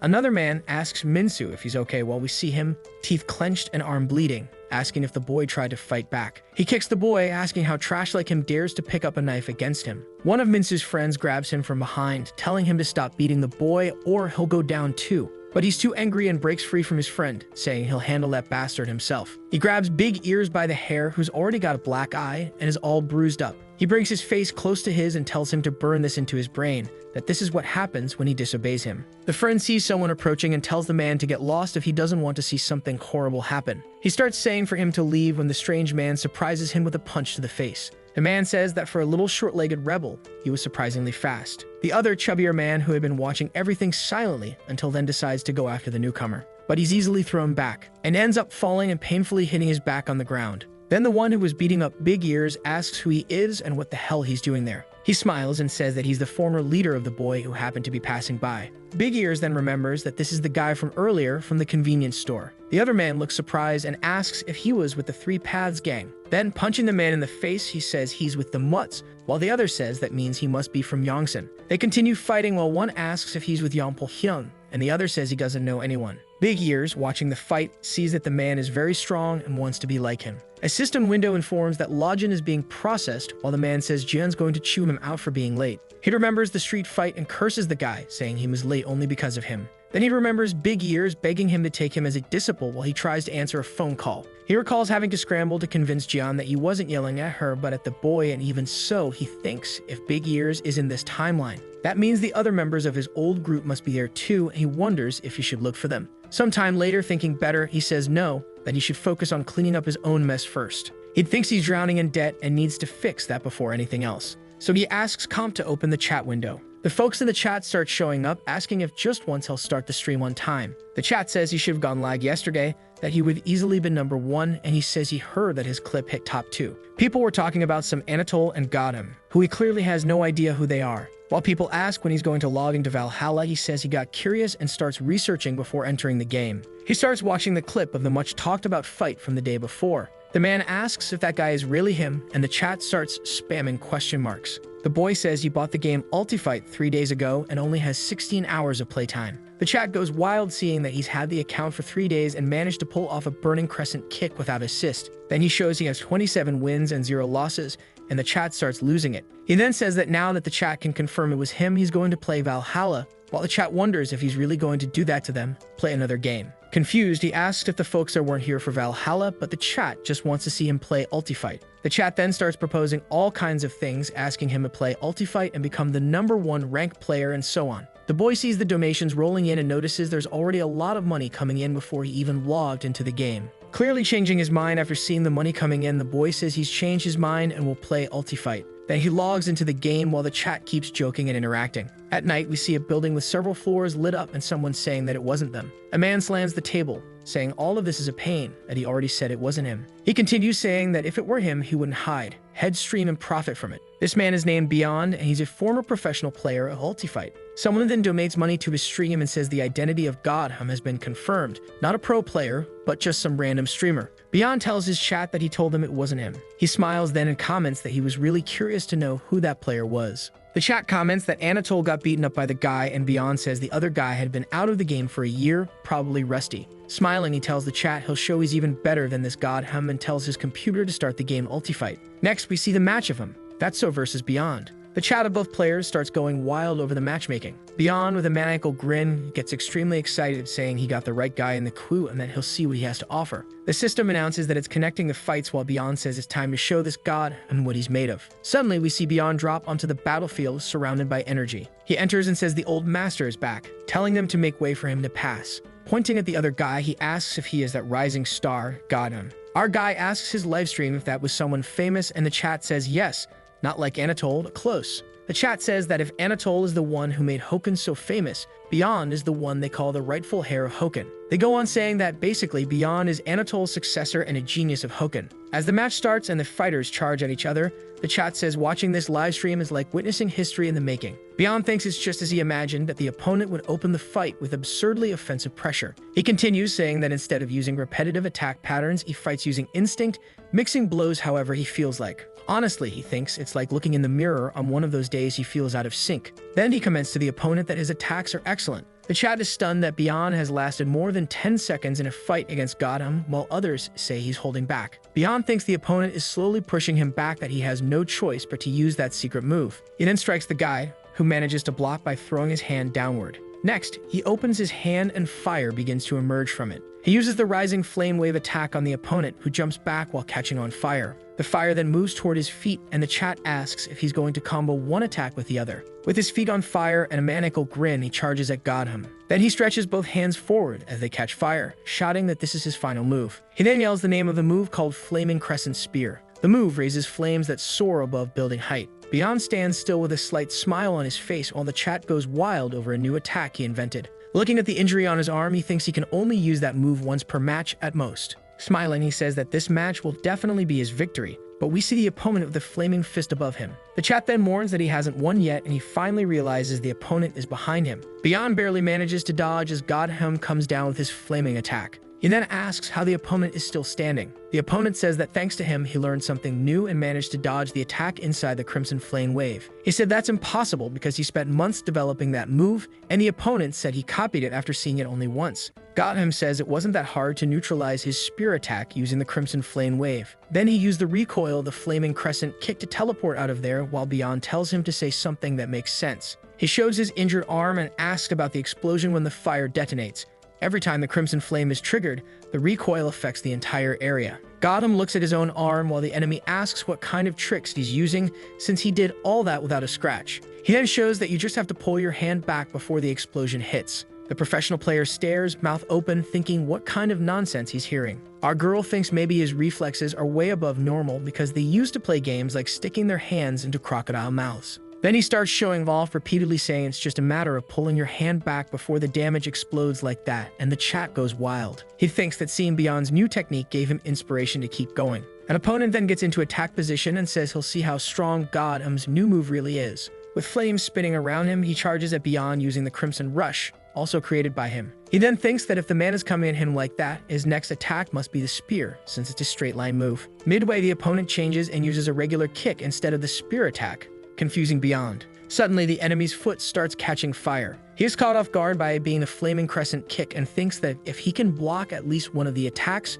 he'll have a chance to counterattack. But the move is even more surprising. It's a flaming crescent hurricane kick. The attack hits him full on while the guy curses the game. The next second, the system announces God's victory without taking a single hit. The chat goes crazy over his absurdly stupid win against a professional player. Beyond returns to his room and reads the chat saying they can't believe he just got perfected. Still frustrated, he asks if the opponent wants to play another match while the chat shows no mercy. The opponent smiles and says it was fun fighting him too. Then the professional player makes his hands catch fire and says he's going at him again. Some time passes and we see the professional player has lost 5 matches in a row to our guy. He returns again to the lobby while the chat keeps endlessly roasting the professional player. Our guy reaches out a hand to help him up, saying that the triple jump he did was really cool and that he learned a lot from him. Beyond says that if the guy learned anything, then it was worth it. Our hero says those system-based abilities are really cool and that the opponent would probably make a great hunter. The chat says he's standing still and probably loading something, while others remember a comment about a girl using a sword. As he remembers the event, he says to himself that he was just honestly trying to compliment his opponents,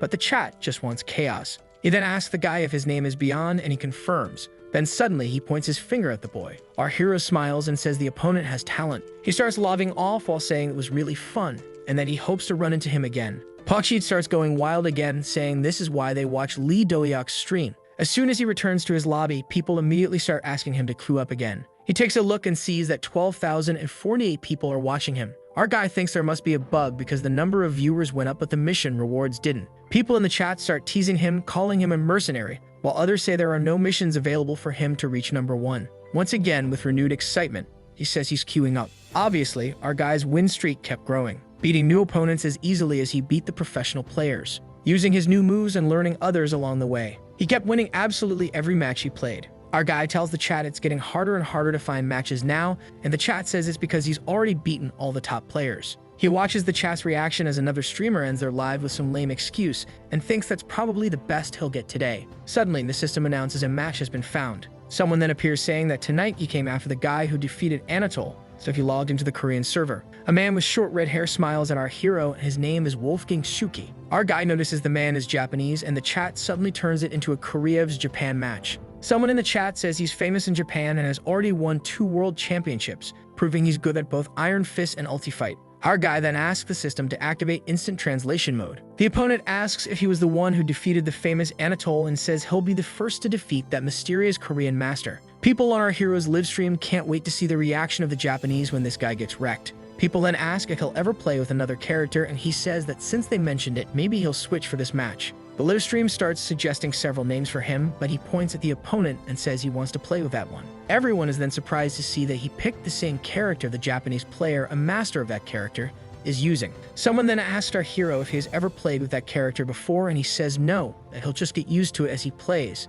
The Japanese player then asks if he really picked that character against him, and then asks if he's ever heard of gun kata. The opponent explains that everyone ends up picking Wolfgang just because he uses guns but don't realize his weapons are very weak and easily blocked. Even if you get hit multiple times by his shots, your HP bar barely moves, and that's why players think Wolfgang is a bad character. He goes on saying that this is just a mistaken judgment because the character wasn't made for ranged attacks. He was made for close combat using gun kata, and the one who realized that faster than anyone else was him, Suki. He then continues saying he was the one who dominated the world championship with that character and suggests the other guy switch characters now. Our boy then says it's fine and that he wants to try out that character. The Japanese player then says that if the other insists, he'll show the difference in skill between the two. Our hero then says alright and starts shooting at him, but the other blocks his attacks with his pistol too, saying his aim is ridiculous. The Japanese player says it's barely doing anything while our guy agrees, saying it doesn't seem like it's made of real bullets. Suki says he can dodge that easily and rushes toward our hero, saying he'll show how Wolfgang is really played. He quickly gets right up close to our hero. He throws a quick punch using the butt of his weapon,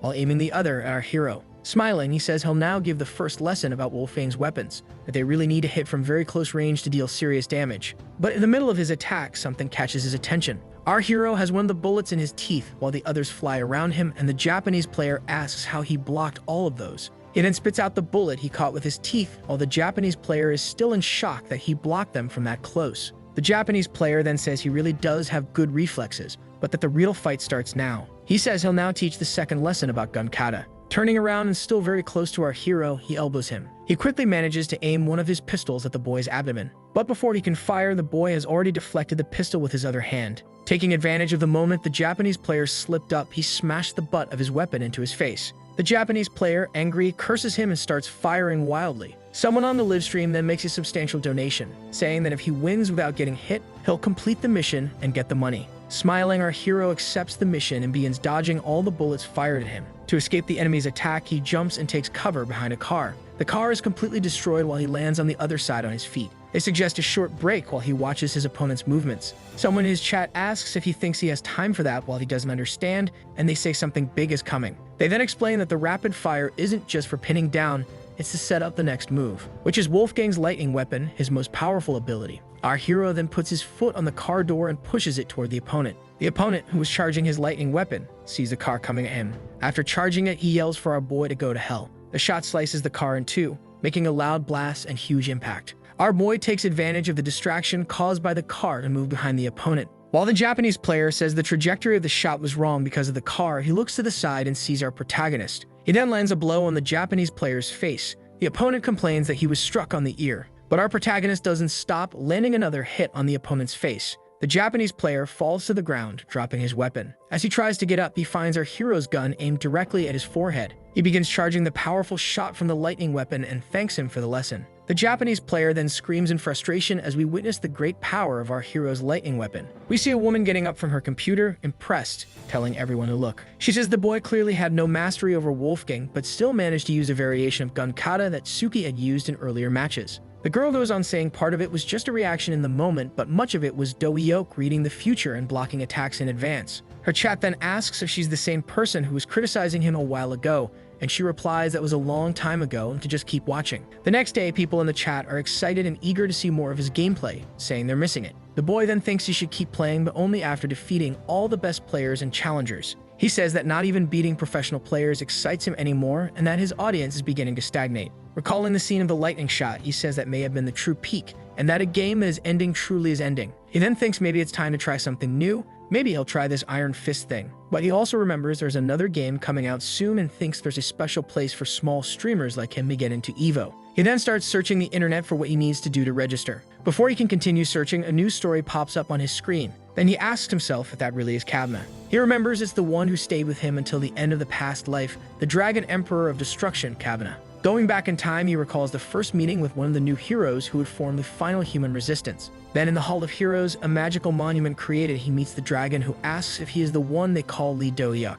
He asks if he's that frail kid who defeated Steelheart, one of the strongest final candidates, and if so, he's worried about the future of the resistance. Then he suggests they should really take a moment to evaluate if that young boy is worth all the hype. Another man there named Chen Tao, known as the Mad Demon, offers to handle the boy, saying he will deal with him. But our protagonist says he won't be intimidated. The girl behind him smiles and says that won't be necessary because Chen was trained in ancestral techniques, and that's why he received that nickname. The man becomes furious with Alyssa and asks if she was part of the group that helped him with that and why she always laughs when it's mentioned. Another man tells him to calm down because seeing Alyssa said she might help him with that, but he replies it wasn't possible due to martial arts. She then tells him to just accept the situation and that once he does, life will move forward. Then the blonde boy smiles at him and tells him to find his joy in the battles. The two then start fighting, and Marcos says he enjoys provoking the Mad Demon while the other chases him with flaming hands. The girl says this is madness, and that before all this, he was known as the greatest sword prodigy. She says this is the Hall of Heroes where the souls of the 9 heroes will rest forever and welcomes him to the Sanctuary of Heroes.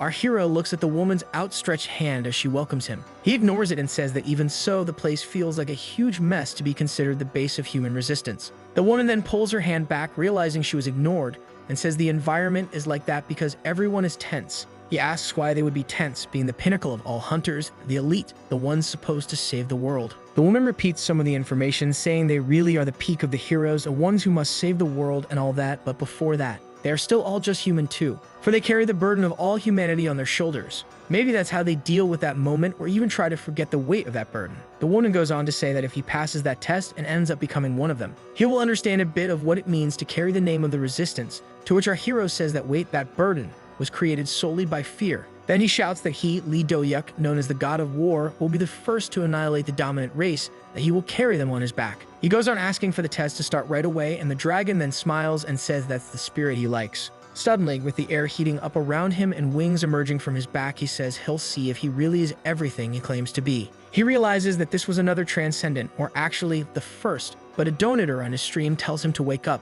Someone else calls him and he notices the system chat. Then he falls from his chair and the people in the chat start saying that he finally woke up from his dreams. He takes the opportunity to stretch and apologizes, saying he got lost, daydreaming about an old memory. The folks in the chat say he's starting to make money like Master John Chu, and he apologizes, saying he had something to think about. Returning to his computer, he says he needs to find out if that man was really the cabinet he knows and takes the chance to ask his stream who that guy was. The people say he was a guy who got really famous in Ultifight, who played around with Anatole in the semifinals of the last tournament. He smiles and says it's the same man he knows who is a naturally talented hunter, and there's no way he got caught up in a game like Iron Fist. Of course, the cabinet he knew was from a different timeline, and it's not like it's really the same person. But apparently there's one fact that doesn't seem to have changed in either timeline. Cabinet was the one who convinced him to max out all his loans in preparation for the apocalypse before the regression. He then remembers the man telling him to take money from every place he could. And now in this life, he's the reason why he's drowning in debt, and that guy has exactly the same face as the cabinet from the previous life. He's going to make the current cabinet pay for the sins of his past life,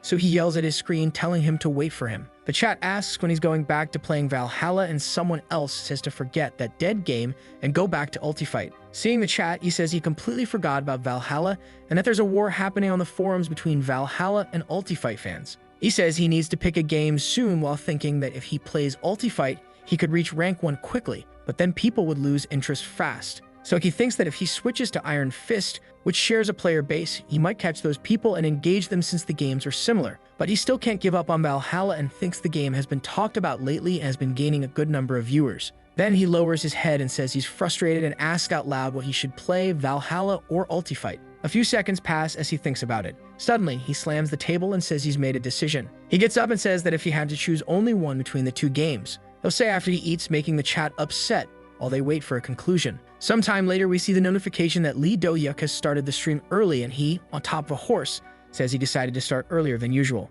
Then he says he decided to split the stream into 2 parts. In the first, he'll play Valhalla, and in the second, he'll reach rank 1 in Ultifight. Then he notices the number of viewers and sees that 4,000 people are watching him at that moment. Smiling, he thinks he definitely made the right choice. If he had picked only one game, he would be losing money. He says he's already made some progress in the game, that he defeated Seowolf and even managed to get a bonus mission that he'll check out with them. After a large-scale war, King Seowolf of Mercia was forcibly dethroned, and Earl Lafric, second in command, now seeks to become the next king. To prevent the fall of the kingdom of Mercia, the rightful heir must take power before it's too late and Mercia once again becomes a vassal state of Wessex. The mission says he must make sure Ethelred survives his assassination attempt. The chat suggests he should kill Ethelred and deliver his head to the assassins. That way he'd get a much better reward, but our hero dismisses that option. He sees the place ahead and says that must be Leifric's castle, and that it's time to go in and clear the mission. The chat goes wild seeing him go in there and says that's the wrong path, that if he goes in,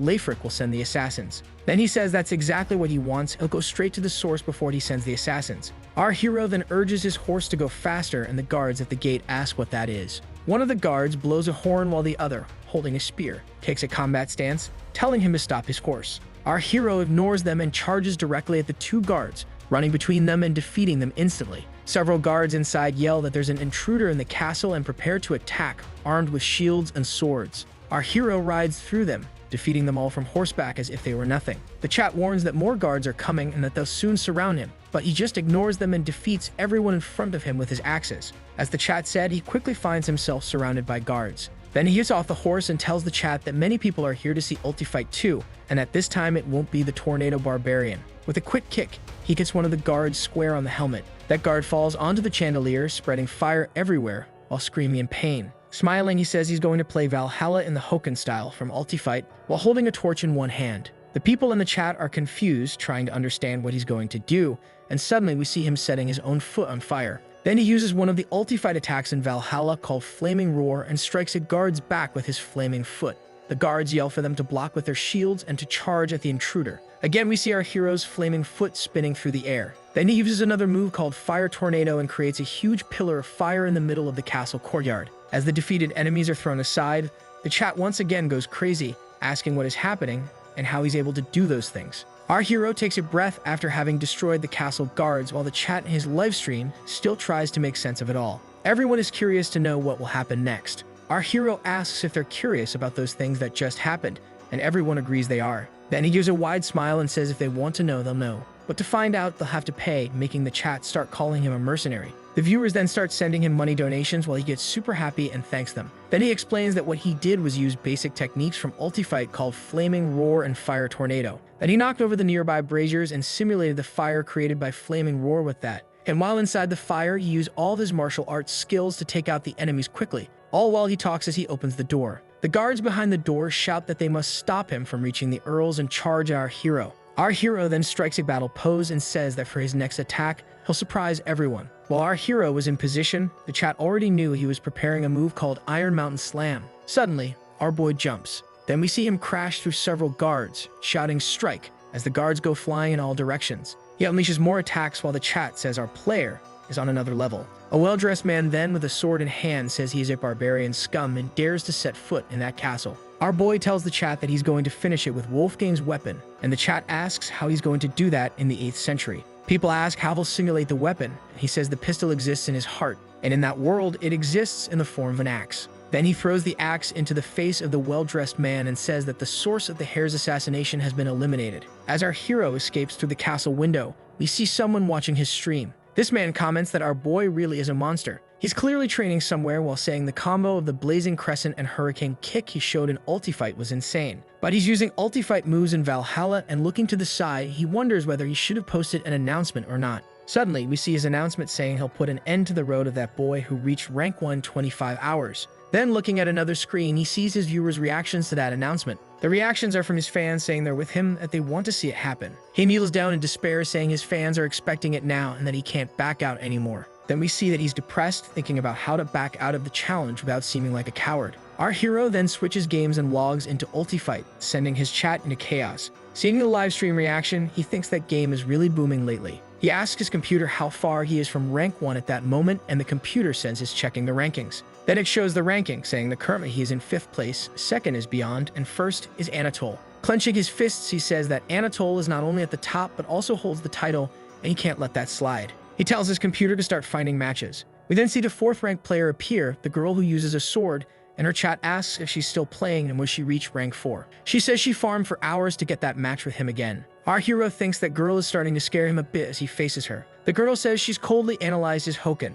and that he better be ready this time because she's going all in. He says he was working on something based on her character too, and asks if she minds if he changes things up and uses what he prepared. His chat then wonders what the heck he'll use against her if not his Hoken. The girl watches as a pillar of light appears in front of her as he switches characters. She's left speechless upon seeing the character he chose, while the chat, as always, goes wild over his choice. Then we see he chose the sword dancer Cesare to use against the sword girl. The girl says he's unbelievable, that he dares choose a sword user against her, and that she'll teach him how hard it is to wield a sword. The opponent then opens with her move Sword Bloom. Sometime later, we see the girl defeated on the ground while he says that's the end of the line for the Sword Princess and tells the computer to find a new match. Then the next opponent the game finds is Beyond, but he immediately starts yelling at his computer not to match him with our hero, clearly afraid. The chat notices Beyond's desperate behavior and asks if he wasn't training to get revenge and all that. Our boy waves and says it's been a while since they last saw each other. Beyond gets serious and says there's nothing he can do now, but that he has something prepared for this moment.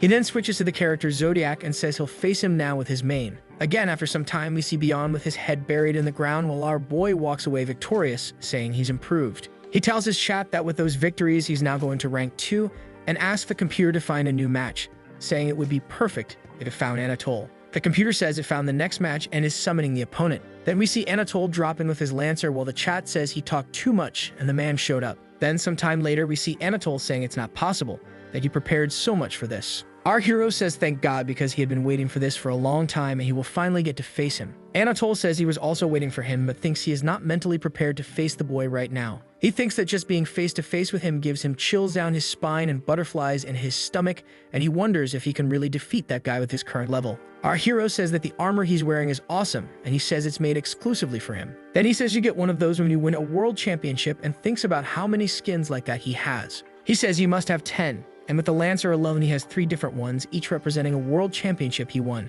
Then he asks himself why he is doubting himself and his abilities against this opponent, and right after wonders what he is doing. He asks himself what the chances of winning are and then says that none of that matters, and we see there are 33,000 people watching that fight. Happy and smiling, he says all those people came there to see him fight and that he only fights the way he does because of them. Our hero asks Anatole if he knows that if he defeats him, he becomes #1 in ulti fight. Anatole charges our hero saying that it won't be easy, because after all the path to rank 1 is blocked by him, and our hero, blocking his attack and smiling, says that something like that won't stop him. Suddenly we see the clash of the 2 weapons and a bright light being emitted from Anatole's weapon. Our hero notices there's something different there. Then he's thrown far away by the Lancer's drill attack, who spins the lance quickly creating a rebound effect. Our boy then falls at a certain distance, gritting his teeth and thinking that he used that attack to keep his distance. Anatole quickly uses another move called Spear Bombardment, causing a series of rapid attacks to strike our hero. The chat tells him to be careful with that, and he tells the chat back that it's okay. They shouldn't worry. He says that attack is exactly like the blooming sword of the girl who uses a sword and the ghost sword strike too. Then he thinks that no matter how fierce the storm is, it will never shatter a solid rock all at once. Our hero shouts that he will show the power of the heavy sword that breaks illusions while thinking that he will use the technique that defeated an entire legion of aliens at once. Surrounded by flames, he uses his heavy sword ability. Anatole then, seeing the attack coming toward him, says that this is impossible. We see an intense red light in the shape of a cross, raking everything it touches while the chat wonders if that's allowed by the game and if our hero didn't break something. Our hero stands still after executing the move while the chat talks and wonders if that character can really do that. Smiling and reading the chat, he says yes, he tried to imitate Wolfgang's ultimate with a sword. He says that at least that match was really cool, while the chat says what was cool was hearing Anatole's screams. Then he comes back saying for the boy to stop talking because he was starting to prepare a counterattack. Our hero tells the chat to stop messing with him because normally people wouldn't even think of counterattacking in a pressure situation like that. He says that at least Anatole managed to move a little in the fight and in the end says he has talent. The crowd goes wild with our hero's phrase and starts mocking Anatole crazily. Since he saw the man froze in a statue pose, he says he's not mocking him, that it's really a compliment. The system starts restoring the arena that was completely destroyed by our boy's attack while he says that, in that spirit, let the fight continue. Someone in the chat said he became a punching bag, but Anatole tells them to shut up and accepts his second match. While he says that this time he won't lose so easily, we see a huge explosion happening in the distance. Then Anatole falls backward back into his lobby while the chat says it was excellent work getting beaten so brutally by Doyuk. He then looks up and says he's really good at that game. The chat confirms he got rank 1 and even put up a 15-win lead, and they wonder why Anatole is at rank 8 now. They keep saying that out of Doyuk's last 15 victories, 10 were against Anatole, who defends himself by saying that in the last match he landed 3 hits. Then a piece of news catches the boy's attention saying that our hero is now aiming at the game Iron Fist, wanting to become rank 1 there too. The chat then asks Anatole what he thinks about that and where he thinks the boy will end up in Iron Fist. He thinks that if someone had asked him that yesterday, he would have said the boy would do well, but now, after fighting him, he doesn't know what the boy's power limit is. As much as he's shown talent for the game in Ultifight, Iron Fist is a game full of monsters like him. He thinks a good example is Quagna,